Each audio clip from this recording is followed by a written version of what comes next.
Krisis pangan adalah keadaan kelangkaan pangan yang dialami oleh sebagian besar masyarakat di suatu wilayah yang disebabkan oleh kesulitan distribusi pangan, dampak perubahan iklim, bencana alam dan lingkungan, serta konflik sosial termasuk perang.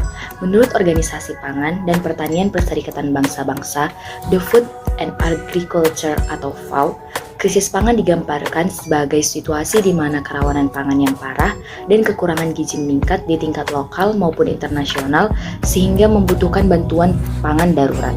Ada beberapa hal yang menjadi penyebab krisis pangan. Yang pertama, harga pupuk yang lebih tinggi menaikkan harga pangan. Situasi ini terjadi setelah perang antara Ukraina dan Rusia mengganggu rantai pasokan. Yang kedua, pandemi COVID-19 yang belum selesai. Yang ketiga, perubahan iklim. Yang keempat, rantai distribusi yang panjang merupakan faktor lain penyebab melambungnya harga pangan dan membuat pengawasan negara yang belum optimal. Yang terakhir, ketidakstabilan ekonomi, inflasi, dan guncangan ekonomi mempengaruhi akses pangan bagi banyak orang. Bahkan ketika makanan tersedia, itu masih terlalu mahal bagi banyak orang, sehingga membatasi akses masyarakat terhadap makanan.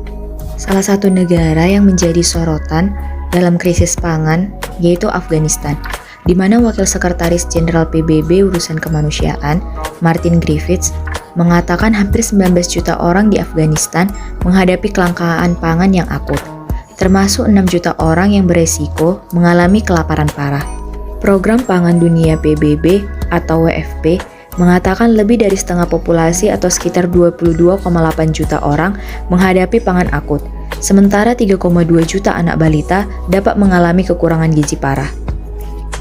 Afghanistan jatuh ke tangan Taliban pada Agustus setelah Amerika Serikat menarik pasukan terakhirnya dan para militan segera mengambil alih negara itu dan memperparah situasi ekonomi yang telah rapuh dan terlalu bergantung pada bantuan asing.